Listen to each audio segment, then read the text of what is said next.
Well, it finally happened. You got your first one-star review. Finally got a negative review. Or maybe you have a few negative reviews and you just don't know how to handle it. Well, let me tell you this. Every law firm at some point is going to get a negative review. And this video is all about how do you handle a negative review. Now, here's the first thing I want you to understand, and that is that negative reviews are not always bad. You can look at negative reviews as an opportunity.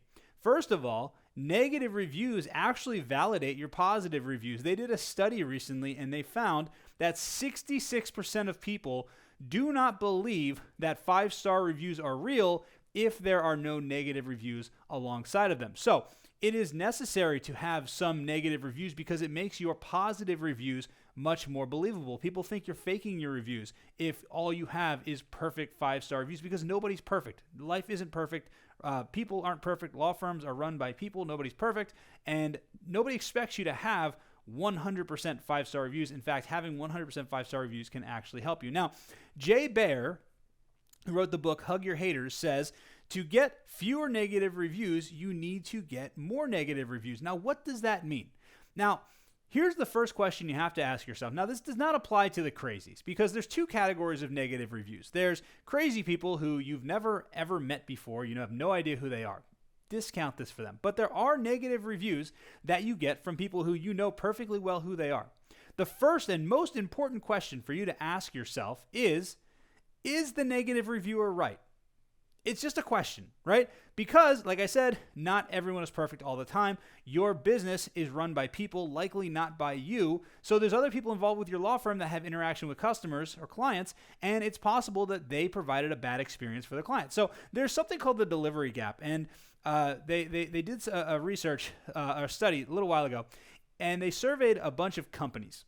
80% of the companies believed, that's 80% of companies believed that they provided a superior level of service to their clients.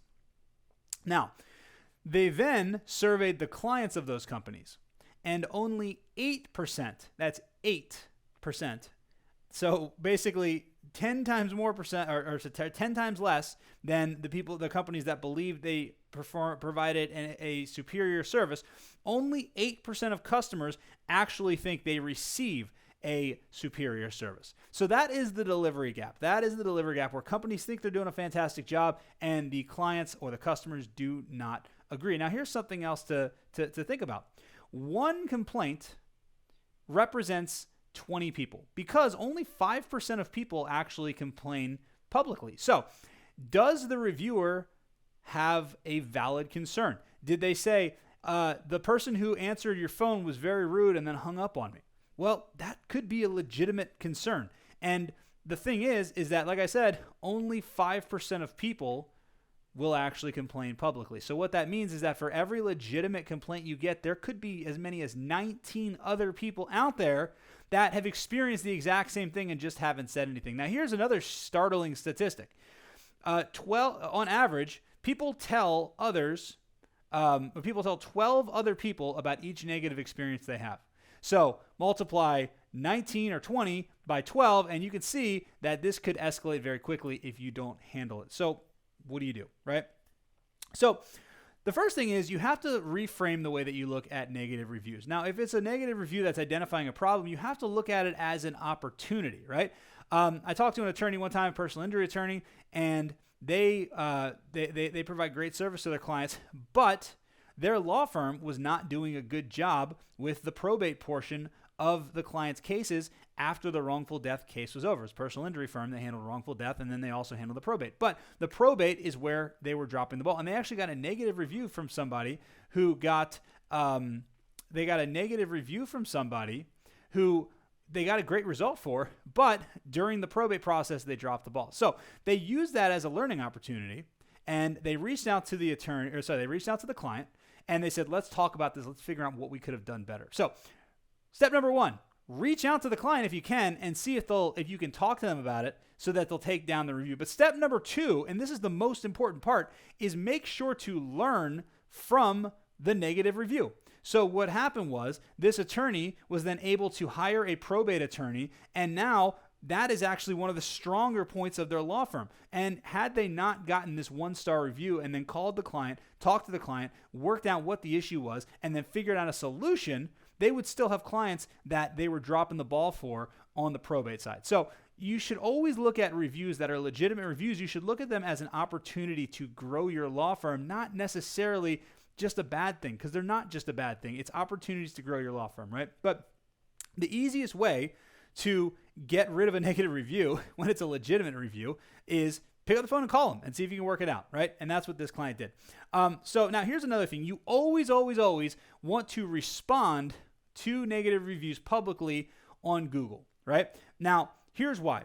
First of all, it increases, well, it doesn't increase, but it avoids decreasing your Google rankings. You want to respond to all reviews, but especially negative reviews, because we have tested it and we have found that having a large percentage of negative reviews unresponded to will actually decrease your rankings in Google. You have to remember, no response is a response. So if somebody leaves you says something negative and then you just ignore it, that is saying something even though you're not responding. That is a response even though it's not a response. It also gives you an opportunity to show empathy, to show your customer service, to show that you do take client matters serious and that you do care about feedback and that you acknowledge that you make mistakes, but you're going to show how you can fix those mistakes, and you're going to do it in a public manner. And I'm going to show you in a few minutes a model that I use whenever we respond to negative reviews on behalf of our clients.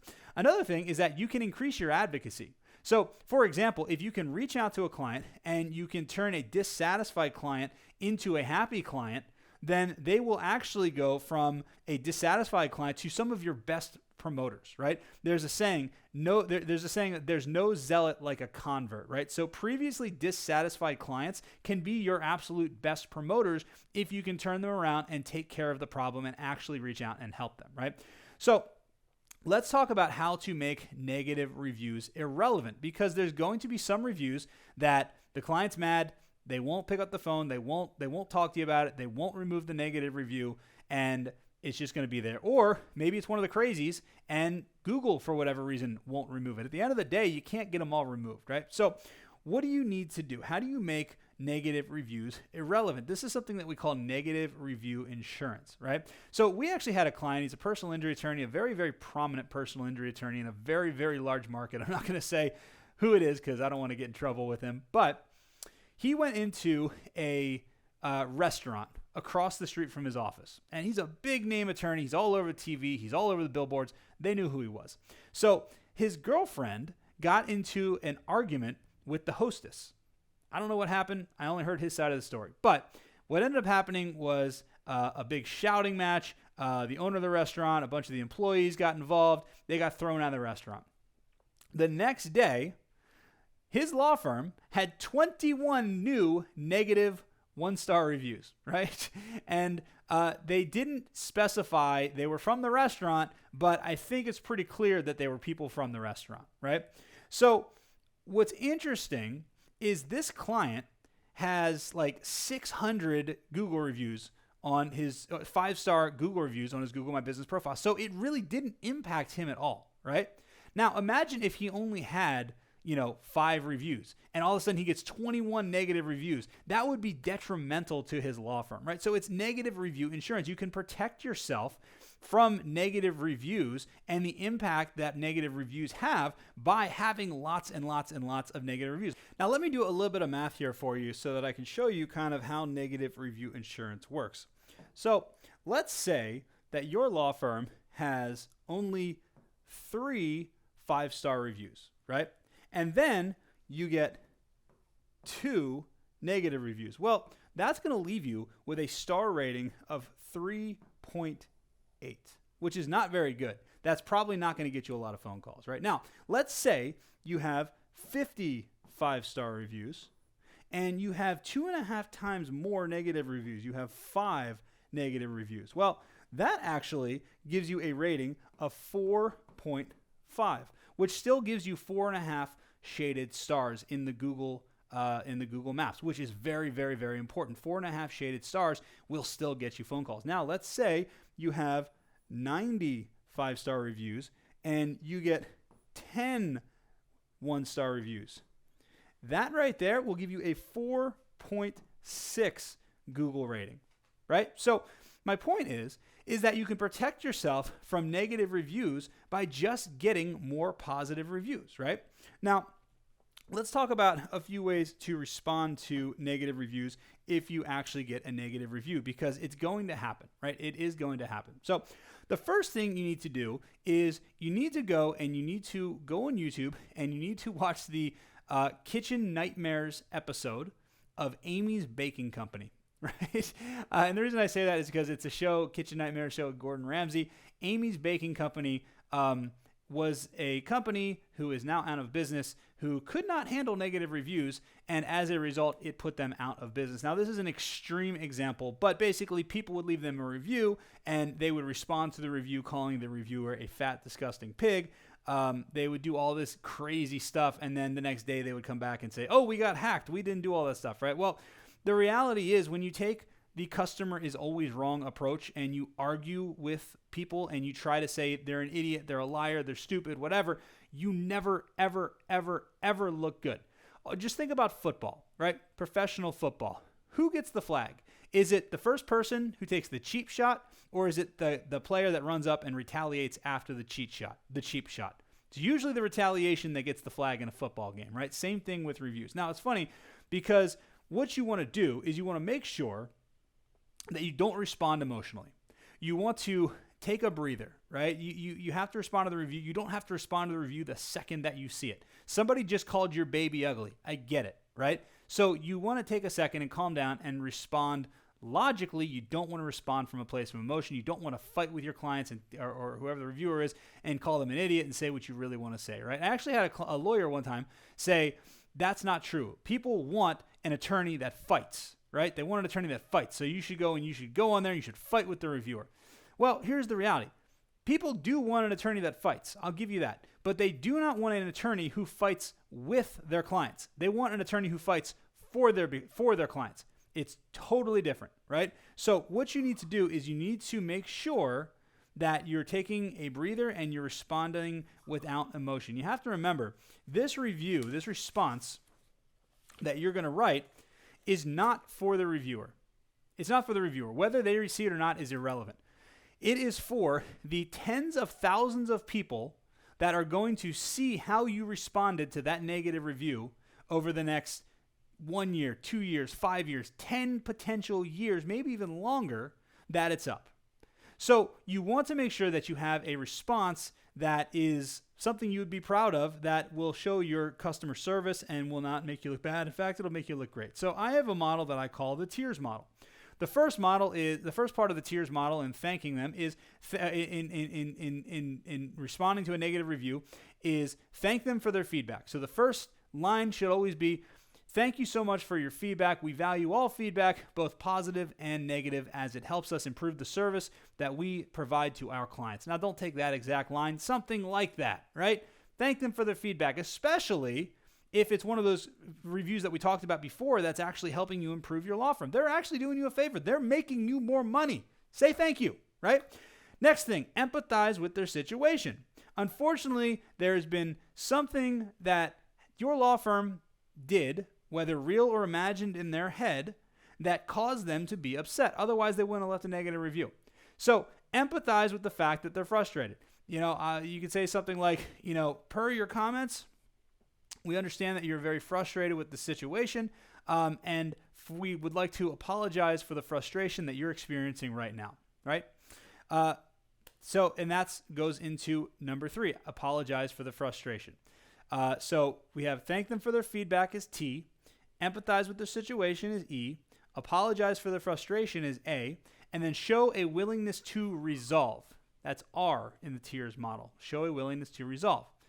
So what you want to do in this is you want to say, per your comments, there's obviously been some misunderstandings, and I would love the opportunity to hop on the phone with you and discuss it with you.